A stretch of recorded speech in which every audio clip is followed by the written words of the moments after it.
मैं डॉक्टर इरशाद खानम स्वागत करती हूँ आप सभी का आपकी अपनी यूट्यूब चैनल आइला टॉक्स पर। आज का जो हमारा विषय है वो है भारतीय संविधान अधिनियम 1872 की धारा 40, जिसके अंतर्गत ये बताया गया है कि किसी भी संविदा का पालन किसके द्वारा किया जाएगा, यानी संविदा का पालन कौन करेगा। ये जो विषय है ये भारतीय संविधान अधिनियम का विषय है और भारतीय संविधान अधिनियम एलएलबी के स्टूडेंट्स के साथ साथ जो लॉ के कंपटीशन एग्ज़ाम की तैयारी कर रहे हैं उन लोगों के लिए भी महत्वपूर्ण है और इस टॉपिक के ऊपर क्वेश्चन बनता है। चलिए हम आज चर्चा करेंगे संविदा का पालन कौन करेगा विषय के। और इस वीडियो को, इस चर्चा को देखने से पहले अगर अभी तक चैनल को आप लोगों ने सब्सक्राइब नहीं किया है तो चैनल को सब्सक्राइब कर लें और लेटेस्ट अपडेट के लिए बेल आइकन को क्लिक कर दें। संविदा का पालन कौन करेगा, इसके संबंध में संविदा अधिनियम की धारा 40 में बताया गया है। इस धारा के अनुसार यदि किसी संविदा की बाबत मामले की प्रकृति से ही ये बात स्पष्ट होती है कि किसी संविदा के पक्षकारों का यह आशय था कि उसमें निहित किसी वचन का पालन स्वयं वचनदाता द्वारा किया जाना चाहिए, तो ऐसी स्थिति में धारा 40 कहती है कि उक्त वचन का पालन वचनदाता को ही करना चाहिए, जबकि अन्य स्थिति में वचनदाता के प्रतिनिधि भी उसका पालन कर सकेंगे। अब संविदा का पालन कौन करेगा ये कहाँ दिया है, भारतीय संविधान अधिनियम की धारा 40 में। और 40 में ये स्पष्ट रूप से कहा गया है कि अगर कोई कॉन्ट्रैक्ट हुआ है और उस कॉन्ट्रैक्ट में ये शर्त निहित है या ये बात कही गई है कि जिसके साथ कॉन्ट्रैक्ट किया जा रहा है, यानी कि जो वचनदाता है, अगर वचन का पालन उसका ऐसा कुछ अनुबंध हुआ है कि वचन का पालन जो है वो वचनदाता ही करेगा, तो ऐसी कंडीशन में फिर उसके प्रतिनिधि वचन का पालन नहीं करेंगे, क्योंकि ऐसा उस कॉन्ट्रैक्ट में कहा गया था कि वचन का पालन जो है वो केवल वचनदाता द्वारा ही किया जाएगा। तो वहाँ पर प्रतिनिधि जो हैं वो वचन का पालन नहीं करेंगे। इसके अतिरिक्त अगर कोई परिस्थितियाँ बनती हैं तो फिर वहाँ पर वचनदाता के प्रतिनिधि भी वचन का पालन कर सकते हैं। संविदा का स्वयं वचनदाता द्वारा पालन किया जा सकता है या उसके अभिकर्ता यानी कि एजेंट द्वारा। ये व्यक्ति जो किसी दूसरे के माध्यम से कोई कार्य संपादित करता है तो यह उसके द्वारा किया हुआ माना जाएगा। देखिए, जब कोई कॉन्ट्रैक्ट होता है तो कॉन्ट्रैक्ट का जो पालन है वो कौन करता है, जो वचनदाता है वो स्वयं करता है। अगर वो नहीं करता है तो उसका जो लीगल एजेंट होता है वो करता है, और वो भी ना हो तो कोई अन्य व्यक्ति करेगा, तो अभिकर्ता द्वारा किया गया कार्य वैसा ही कार्य माना जाएगा जैसे कि मालिक ने स्वयं उस कार्य को किया हो। धारा 40 के अंतर्गत कुछ विशेष परिस्थितियों के सिवाय कोई व्यक्ति कोई संपदा खरीदने का करार करता है, वहाँ वह स्वयं उसे खरीदने के लिए बाध्य नहीं है, वह उसे अन्य व्यक्ति द्वारा भी खरीद सकता है। अब यहाँ स्पष्ट है कि अगर दो लोगों के बीच में एक करार हो रहा है कि वो किसी संपत्ति को खरीदेगा, एक व्यक्ति संपत्ति को बेच रहा है और दूसरा उसको खरीद रहा है, खरीदार ने कहा है कि वो संपत्ति को खरीदेगा, ये दोनों के बीच में करार हो गया। अब ये ज़रूरी नहीं है कि संपत्ति को खरीदने के लिए वही व्यक्ति आए, वो अपने किसी अभिकर्ता को, अपने किसी एजेंट को, अपने किसी विधिक प्रतिनिधि को भेजकर भी उस प्रॉपर्टी को खरीद सकता है। तो यहाँ पर ये ज़रूरी नहीं है कि उसको स्वयं को आना होगा।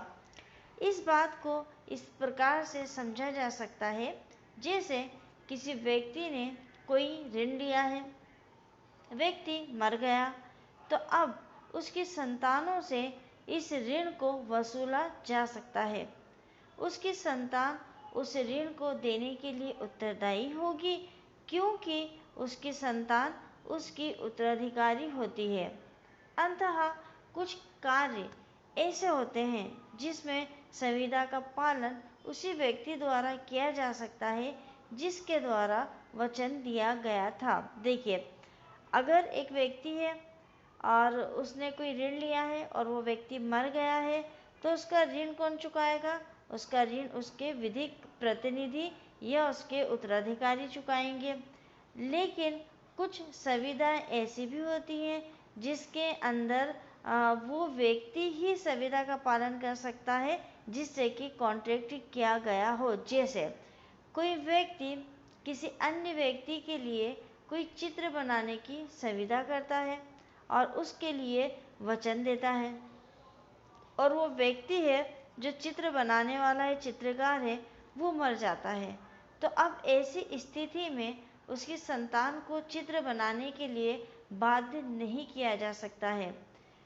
ना ही इसके लिए बाध्य किया जा सकता है कि इसकी क्षतिपूर्ति उसकी संतान से प्राप्त की जाए।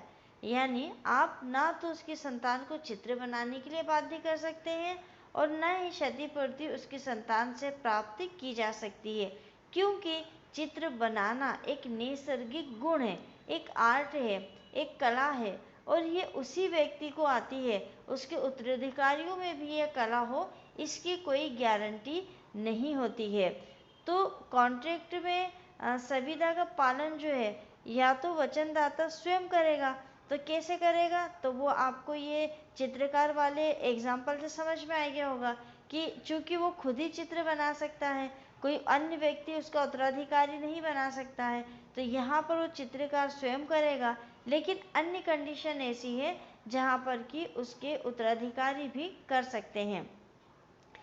यदि मामले की प्रकृति से यह प्रतीत हो कि किसी संविदा के पक्षकारों का ये आशय था कि उसमें अंतर्विष्टि किसी वचन का पालन स्वयं वचनदाता द्वारा किया जाना चाहिए, तो ऐसे वचन का पालन वचनदाता को ही करना होगा। अन्य दशाओं में वचनदाता या उसका प्रतिनिधि उसका पालन करने के लिए किसी सक्षम व्यक्ति को नियोजित कर सकता है। अब हम इसको कुछ एग्जाम्पल से समझ सकते हैं। खा को एक धनराशि देने का वचन का देता है। खा नामक एक व्यक्ति को एक धनराशि देने का वचन कौन देता है? का देता है। का इस वचन का पालन खा को वह धन स्वयं देकर या उसे किसी और के द्वारा दिलवाकर कर सकेगा, और यदि संदाय के लिए नियत समय के पूर्व का मर जाए तो उसके प्रतिनिधियों को वचन का पालन करना होगा या उसके पालन के लिए किसी उचित व्यक्ति को नियोजित करना होगा। देखिए, एग्जाम्पल को थोड़ा और समझ लीजिए। खा को एक धनराशि देने का वचन कौन देता है? का देता है। का खा से कहता है कि मैं तुम्हें एक धनराशि दूंगा, और का इस वचन का पालन जो खा को उसने धन देने के लिए वचन दिया है वो या तो स्वयं करेगा या वो किसी और के द्वारा भी उसको दिलवा सकता है। लेकिन उसको देने से पहले अगर वो मर गया, कौन? का अगर मर गया तो उसके प्रतिनिधियों को वचन का पालन करना होगा, और उसके पालन के लिए अगर वो चाहे तो किसी व्यक्ति को नियोजित भी कर सकते हैं। और दूसरा एग्जाम्पल देखिए, खा के लिए एक रंग चित्र बनाने का वचन का देता है।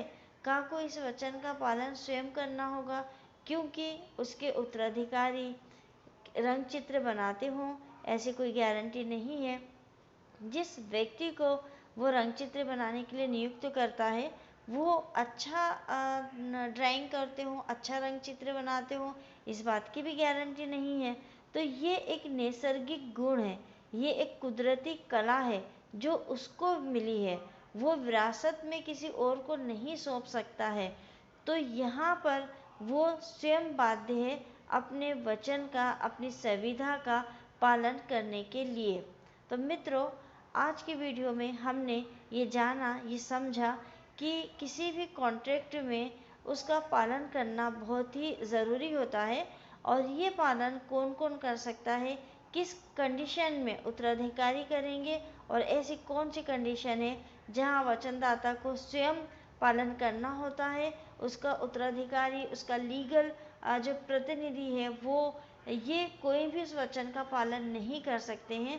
तो ऐसी कौन सी कंडीशंस थी, वो सारा मैं आपको इस बता चुकी हूँ इस वीडियो के माध्यम से।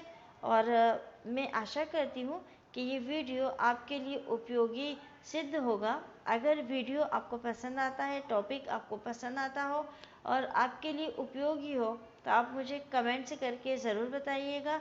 मिलते हैं अगले वीडियो में एक नए विषय के साथ। तब तक के लिए शुक्रिया, धन्यवाद।